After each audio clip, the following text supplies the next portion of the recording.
أعوذ بالله من الشيطان الرجيم بسم الله الرحمن الرحيم الحمد لله رب العالمين الرحمن الرحيم مالك يوم الدين إياك نعبد وإياك نستعين اهدنا الصراط المستقيم صراط الذين أنعمت عليهم غير المغضوب عليهم ولا الضالين آمين فأما الذين كفروا فأعذبهم عذابا شديدا في الدنيا والآخرة وما لهم من ناصرين. تو وہ جو کافر ہوئے میں انہیں دنیا و آخرت میں سخت عذاب کروں گا. وہ جو کافر ہوئے یعنی کافر کا معنی ہوتا ہے انکار کرنے والا. وہ جو کافر ہوئے میں انہیں دنیا و آخرت میں سخت عذاب کروں گا. یعنی کافر ہونے سے مطلب یہاں یہ ہے کہ جن لوگوں نے حضرت عیسیٰ علیہ السلام کو جھٹلا دیا اللہ تعالیٰ اسے دنیا میں بھی عذاب دے گا اور آخرت میں بھی عذاب دے گا اور ان کا کوئی مددگار نہیں ہوگا. اگر وہ چاہے کہ کوئی اس کو بچا لے گا کوئی اس کو بچانے والا نہیں ہے. وَأَمَّا الَّذِينَ آمَنُوا وَعَمِلُوا الصَّالِحَاتِ فَيُوَفِّيهِمْ أُجُورَهُمْ وَاللَّهُ لَا يُحِبُّ الظَّالِمِينَ. اور وہ جو ایمان لائے اور اچھے کام کیے اللہ ان کا نیک انہیں بھرپور دے گا. نیک کا معنی ہوتا ہے انعام. تو وہ جو لوگ ایمان لائے اور اچھے کام کیے اللہ تبارک و تعالیٰ اس کے اچھے کام کا بھرپور انعام دے گا. اور ظالم اللہ کو نہیں بھاتے. ظالم اللہ تعالیٰ کو پسند نہیں ہے. ظالم یا تو کسی کو مار کر کے قتل کر کے چوری کر کے کسی کا زمین ہڑپ کر کے ظالم بنے تو یا پھر نماز چھوڑ کر کے روزہ چھوڑ کر کے غیبت کر کے اور چغلی کر کے یا اللہ کی عبادت چھوڑ کر کے ظالم بنے. دونوں ظالم اللہ کو نہیں بھاتے. دونوں ظالم اللہ کو پسند نہیں. اور وہیں پہ جو لوگ اللہ تعالیٰ کے انکاری ہوئے نافرمانی کیے اللہ تبارک و تعالیٰ اسے دنیا میں بے چین کر دیتا ہے. یہاں عذاب سے معنی یہ ہے کہ اللہ تعالیٰ اسے دنیا میں سکون دیتا ہی نہیں ہے اور قیامت کے مرنے کے بعد اسے سخت سے سخت سزا دی جائے گی. اور وہیں پہ جو لوگ اللہ پر ایمان لائے اور نیک کام کیے. صرف ایمان لانا کافی نہیں ہے. شرط یہ ہے کہ پورے قرآن کو اٹھا لیجئے. کہیں یہ نہیں لکھا ہوا ہے کہ تم کلمہ پڑھ لیے اور تم جنتی ہو گئے اور تم کلمہ پڑھ لیے تمہارے لیے انعام رکھا ہوا اللہ کے پاس. نہیں, ہر جگہ یہ لکھا ہوا ہے کہ ایمان لانے کے بعد اگر تم نے نیکی کی تو تمہارے لیے بھلائی. اس سے پتہ چلا کہ صرف کلمہ پڑھ لینے سے کوئی فائدہ نہیں. صرف کلمہ پڑھ لینے سے کوئی فائدہ نہیں. اصل چیز تو یہ ہے کہ کلمہ پڑھنے کے بعد اللہ کی عبادت کرو, لوگوں کی مدد کرو. اگر نہیں کرتے تو تمہاری زندگی جانوروں جیسی ہے. پھر تمہارے ساتھ کیا ہوگا تم دیکھنا اللہ تعالیٰ تمہارے ساتھ کیا کرے گا. اور ظالم اللہ کو بالکل بھی نہیں بھاتے. ذَلِكَ نَتْلُوهُ عَلَيْكَ مِنَ الْآيَاتِ وَالذِّكْرِ الْحَكِيمِ. یا ہم تم پر پڑھتے ہیں کچھ آیتیں اور حکمت والی نصیحت. یعنی ہم جو تجھے قرآن سناتے ہیں تو اس میں نصیحت والی باتیں ہیں. نصیحت کہتے ہیں عقل کی بات کو. نصیحت کہتے ہیں عقل کی بات کو, سمجھداری کی بات کو, حکمت کی بات کو. تو یہ جو ہم تم پر آیتیں پڑھتے ہیں تو اس میں کیا ہے, حکمت کی بات ہے, عقل کی بات ہے, نصیحت کی بات ہے. یعنی ہم تجھے عقل مند بنانا چاہتے ہیں, ہم تجھے ہوش مند کرنا چاہتے ہیں. عقل وہ تو بیوقوفی ہے نا, جو اللہ کو ناراض کر رہا ہے اسے آپ عقل مند کہیں گے نہیں نا. کیوں؟ وہ اللہ کو ناراض کر کے اپنا کیا بھلا کر رہا ہے؟ وہ تو اپنا بڑا نقصان کر رہا ہے نا, اپنا بڑا نقصان. وہ اللہ کا کچھ بگاڑ رہا ہے؟ نہیں نا. اللہ تبارک و تعالیٰ کی عبادت کے لیے اتنے فرشتے ہیں, اتنے فرشتے. اسی سے آپ اندازہ لگائیے کہ حضور علیہ السلام کے روضہ مبارک پر صبح 70,000 فرشتے آتے ہیں اور شام 70,000 فرشتے آتے ہیں.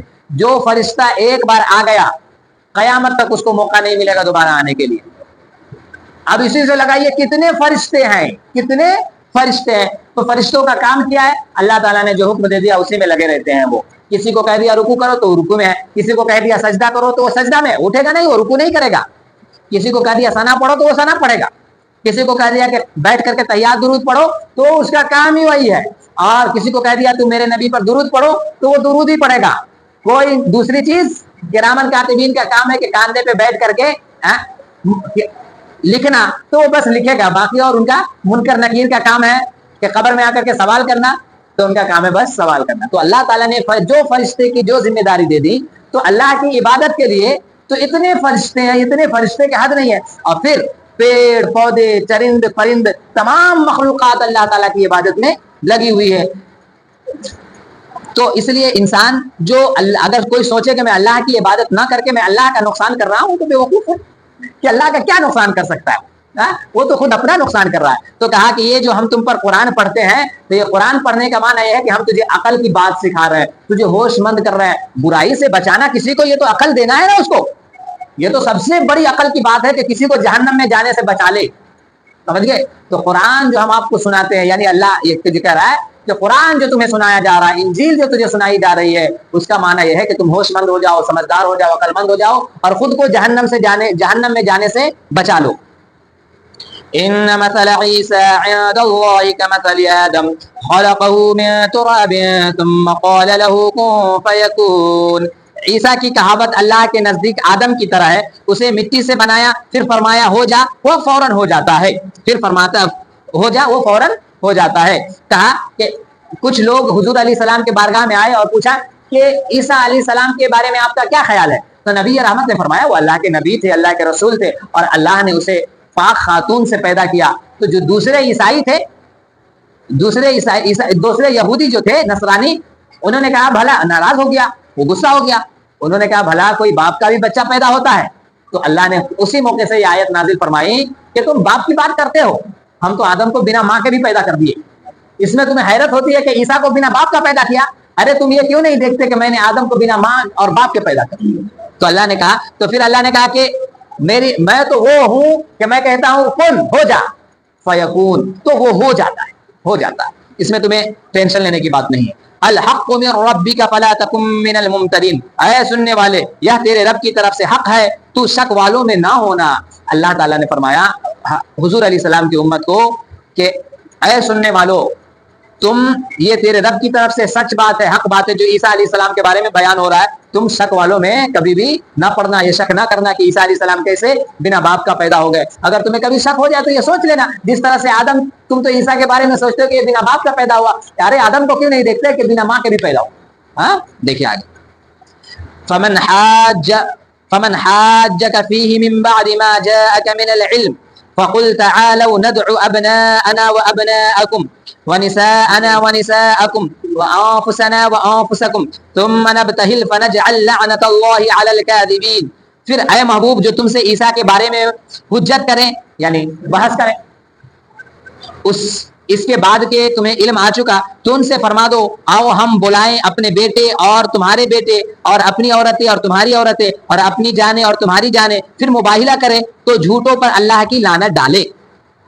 جب یہ علم آ چکا, آپ کو بتا دیا گیا کہ عیسیٰ علیہ السلام اللہ کے رسول ہے, نبی ہے, اور اللہ نے انہیں انجیل عطا کی ہے, اور اللہ نے انہیں بنا باپ کا پیدا کیا. اس کے باوجود بھی کوئی حجت کرے تو آپ ان سے کہیے کہ تم اپنے بیٹوں کو لے آؤ اور ہم اپنے بیٹوں کو لے آتے ہیں, تم اپنی عورتوں کو لے آؤ, ہم اپنی عورتوں کو لے آتے ہیں, اور تم بھی آ جاؤ اور ہم بھی آ جاتے ہیں, اور وہ پہاڑ دیکھتے ہو, چلو اس پہاڑ پر, اور ہم دعا کریں گے کہ یا اللہ اگر میں سچ ہوں تو مجھے زندگی عطا کر, اور اگر میں جھوٹ ہوں تو مجھے موت عطا کر دے.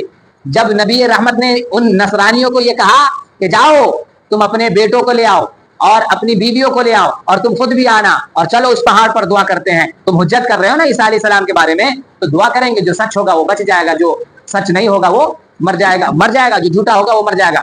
سارے نصرانی وہاں سے بھاگ آئے, سارے نصرانی وہاں سے بھاگ کر آئے. تو مباہلہ کا معنی ہوتا ہے موت کی شرط لگانا, موت کی شرط لگانا, حق کی بات میں, حق کی بات میں موت کی, کہ اگر تم سچ ہو تو تم بچ جاؤ گے, اور تم اگر سچ نہیں ہو تو مر جاؤ گے. اسی ضمن میں ایک واقعہ آپ کو سناتے ہیں کہ کرناٹک میں ایک بزرگ ایران سے آئے, ان کے پیر صاحب ان کو ایک لکڑی دیے, لاٹھی دیے, اور کہا بیٹا بھر دن چلنا, اور جہاں شام ہو جائے وہاں پر یہ لکڑی گاڑ دینا, کل صبح ہو کر کے جب اٹھنا دیکھنا جس دن یہ لکڑی درخت بن جائے وہیں پر تمہارا گھر ہوگا, اور وہیں پر تمہارا مسکن ہوگا, وہیں پہ تم زندگی گزارنا, وہیں پہ اسلام پھیلانا. چلے چلے کئی سال گزر گئے, وہ لکڑی کبھی درخت نہیں بنی. آخرکار ایک شام ایسی بھی آئی کہ شام کو گاڑا, صبح میں دیکھا تو وہ درخت بن گئے تھے. تو وہ جو بزرگ تھے انہوں نے کہا کہ اب میرا رہنا سہنا یہیں پہ ہے. پھر انہوں نے دین اسلام کی تبلیغ شروع کر دی. وہ پورا ہندوؤں کا علاقہ تھا. تو وہ اللہ کے ولی نے کہا, پنڈت بھی آ گئے, بات چیت شروع ہو گئی, اب جس کے پاس سب, جس کی لاٹھی اس کی بھینس. تو وہ اللہ کے ولی نے کہا کہ دیکھو الجھنے سے کوئی فائدہ ہے نہیں, ہم کو بھی بوری میں باندھ دو اور اس کو بھی بوری میں باندھ دو, اور یہ جو سامنے دریا ہے اس دریا میں پھینک دو, ایک ہفتے بعد نکالنا, جو بچ جائے گا وہ سچا ہوگا. تو دونوں کو لوگوں نے کہا ٹھیک ہے, جھگڑنے کے کیا فائدہ, دونوں کو باندھ کر کے پھینک دیا. ایک ہفتے بعد پنڈت جی کو نکالا تو اس میں سڑ گئے تھے, وہ پنڈت جی سڑ گئے تھے, اور اللہ کے ولی نکالے تو آرام سے نکلے, خوشبودار ہو کر نکلے. تو مباہلہ اس کو کہتے ہیں, مباہلہ اسے کہتے ہیں, سمجھے نا مباہلہ. تو جو حضور علیہ السلام سے جو جھگڑا کر رہے تھے, حضور نے کہا کہ چلو آؤ تو پہاڑ پہ چلتے, تم بھی دعا کرو موت کی, ہم بھی دعا کریں گے. اگر تم پر موت آ گئی تو تم. حضرت ابن عباس فرماتے ہیں اگر اس دن وہ نصرانی چلا جاتا وہاں پر تو دنیا میں جہاں کہیں بھی نصرانی تھے اللہ تعالیٰ سب کو مار دیتا, سب کو مار دیتا, لیکن وہ گئے نہیں. ایک اور آیت, ان هذا لهو القصص الحق وما من اله الا الله وان الله لهو العزيز الحكيم. یہی بے شک سچا بیان ہے, یعنی جو حضرت عیسیٰ علیہ السلام کے بارے میں بیان ہوا نا, بے شک یہی سچا بیان ہے, اور اللہ کے سوا کوئی معبود نہیں. معبود کہتے ہیں جس کی عبادت کی جائے, اور بے شک اللہ ہی غالب حکمت والا ہے. فَإِن تَوَلَّوْا فَإِنَّ اللَّهَ عَلِيمٌ بِالْمُفْسِدِينَ. پھر اگر وہ منہ پھیرے تو اللہ فسادیوں کو جانتا ہے.